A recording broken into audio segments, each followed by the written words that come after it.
The Siege of Fort Macon took place from March 23 to April 26, 1862, on the Outer Banks of Carteret County, North Carolina. It was part of Union Army General Ambrose E. Burnside's North Carolina expedition during the American Civil War. In late March, Major General Burnside's army advanced on Fort Macon, a casemated masonry fort that commanded the channel to Beaufort, 35 miles southeast of New Bern. The Union force invested the fort with siege works and on April 25 opened an accurate fire on the fort, soon breaching the masonry walls. Within a few hours the fort's scarp began to collapse, and in late afternoon the Confederate commander, Colonel Moses J. White, ordered the raising of a white flag. Burnside's terms of surrender were accepted, and the Federal troops took possession of the fort the next morning. Background: Fort Macon was one of a system of coastal forts that were built around the borders of the still young United States following the War of 1812. It was built on the eastern end of Bogue Banks, in the Outer Banks of North Carolina, and was intended to defend the entrance to the ports of Beaufort and Morehead City. Begun in 1826, it was completed and received its first garrison in 1834. As it was intended for defense against attacking enemy naval forces, it was built of masonry. Gunfire from a rolling ship's deck was not accurate enough at that time to be able to break down brick and stone walls. Although the advent of rifled artillery would soon make its walls vulnerable, no alterations were made in the fort. It was a generation out of date when the Civil War came. After the first spate of enthusiasm, the fort was allowed to deteriorate. The woodwork rotted, the ironwork rusted, and gun carriages were allowed to decay. The garrison was steadily reduced in size, until by the time of the beginning of the Civil War the care of the fort was entrusted to a single sergeant. When the fort was taken over by North Carolina troops under Captain Josiah Solomon Pender on April 14, only 4 guns were mounted. The local military authorities immediately set about improving the armament. A total of 56 pieces were mounted, but they had ammunition for only 3 days of action. At the time of the siege, the garrison of the fort numbered about 430 officers and men, commanded by Colonel Moses J. White. Sickness reduced this number by about a third. Despite the poor diet and other living conditions that they suffered, only 1 man died. Morale among the men was generally not good, as they were cut off from their families, and White was unpopular, both with his men and with the people of Beaufort. A few men deserted during the siege. When battle came, the fort was outdated, inadequately armed, poorly supplied, and intended for a different form of combat than that it faced. These deficiencies are adequate to explain why the fort succumbed so readily at the first blow. Prelude: Shortly after the Union forces had taken possession of Hatteras Island on the Outer Banks, Brigadier General Ambrose E. Burnside developed a plan to expand federal control of eastern North Carolina by a joint Army-Navy expedition. His plan was approved by General-in-Chief George B. McClellan and the War Department. He was given authority to recruit and organize a division, to be known as the Coast Division, which would work with the Navy's North Atlantic Blockading Squadron to take control of the North Carolina Sounds and their adjacent cities. The expedition that came to be known by his name got underway in January 1862, and in early February had made its first conquest, Roanoke Island. Following that, the joint forces went on to other victories at Elizabeth City and New Bern. Most of the Confederate Army were forced away from the coast as far inland as Kinston by these battles.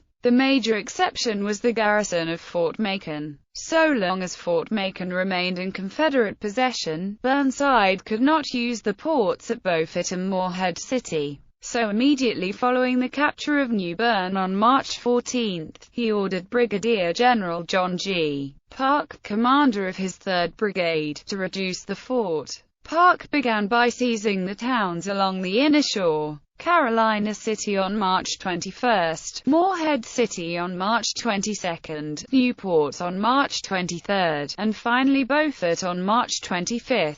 Communications between the garrison and other Confederate forces were thereby severed. Parke also had to repair a railroad bridge at Newport, burned by the retreating Confederates following the loss of New Bern. The railroad was needed for the transport of his siege artillery. Siege. On March 23, General Parke sent a message from his headquarters at Carolina City to Colonel White, demanding the surrender of the fort. He offered to release the men on parole if the fort was turned over intact. White replied tersely, "I have the honor to decline evacuating Fort Macon. The siege can be regarded as starting with this exchange." The investment of the fort was not yet complete, but that was accomplished on March 29, when a company from Parke's brigade crossed the Sound and landed unopposed on both banks. The Confederate infantry that would have defended against the landing, the 26th North Carolina, had been included in the retreat following the Battle of New Bern. Federal siege artillery followed, and Parke set up 4 batteries that would bear on the fort.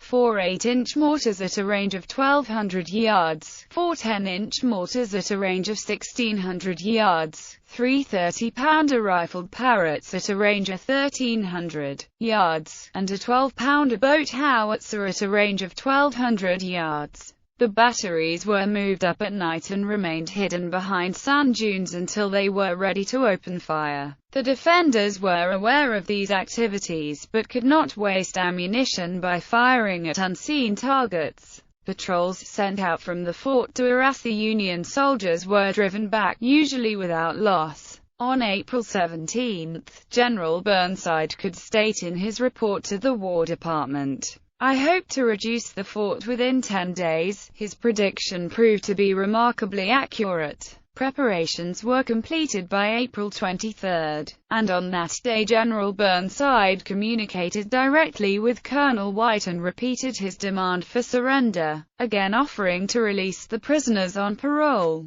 Colonel White once more refused, so Burnside on April 24 ordered General Parke to begin the bombardment as soon as possible. Parke waited until nightfall to open the embrasures for his guns behind the dunes. The bombardment began at dawn on April 25. At first, the gunners in the fort manned their pieces and replied vigorously, but they were unable to inflict damage on the Federal guns protected by the dunes. The defenders were also distracted by the appearance of 4 vessels from the blockading squadron. The steamers Us Daylight, State of Georgia, and Chippewa, and the bark Gemsbrook. Until this time, the Navy had not been involved with the siege, but Commander Samuel Lockwood responded to the sound of gunfire and brought his section of the fleet into action. The weather was not good for a naval bombardment. However, a strong wind created waves that caused the vessels to rock badly enough to disrupt their aim, and after about an hour, the fleet withdrew. The Navy also supplied a pair of floating batteries to the attack, but again the waves interfered, and only one of them got into action. It is not certain whether the fort sustained any hits from the ships. The Confederate return fire was accurate enough to hit 2 vessels, doing little damage and slightly wounding only 1 man. The initial fire from the mortars on shore was inaccurate, but a Signal Corps officer in Beaufort, Lieutenant William J. Andrews, acting on his own responsibility, was able to deliver messages to the battery commanders telling them how to adjust their range. Afternoon, virtually all shots were on target. 19 guns were dismounted. The walls of the fort began to crumble under the continued pounding, and in mid-afternoon Colonel White began to fear that the magazine would be breached. At 4:30 p.m., he decided that the fort could no longer hold out, so he ordered that a white flag be raised. Firing on both sides then ceased. Colonel White met with General Parke to discuss terms, and Parke at first demanded unconditional surrender. White asked him for more favorable conditions, and referred to the terms that General Burnside had offered on March 23. Parke did not concede, but agreed not to renew the bombardment until he could consult with Burnside. Burnside reasoned that White could hold out at least one more day, and further action would only cause more casualties and greater damage to the fort. He therefore agreed to adhere to his first terms. The men in the fort were allowed to give their paroles, meaning that they would not take up arms against the United States until properly exchanged. They then were permitted to return to their homes, taking with them their personal property. Shortly after dawn on April 26, the Confederate flag was lowered, the defenders marched out, and Union soldiers of the 5th Rhode Island marched in. Aftermath. The battle had been relatively bloodless, at least by standards that soon would be common in the Civil War. On the Union side, only one man was killed, and 2 soldiers and 1 seaman were wounded. On the Confederate side, 7 were killed outright, 2 died of wounds, and 16 were wounded. Although the Burnside expedition had gained notable success at little cost in North Carolina, little was done to exploit it. Wilmington, for example, would seem to have been vulnerable, but it was not attacked until the final days of the war. Burnside was recalled shortly after the victory at Fort Macon, to assist General George B. McClellan in the Peninsula Campaign in Virginia. No further major offensive actions took place, and North Carolina became a secondary theater until late in the war. The battle site is now Fort Macon State Park.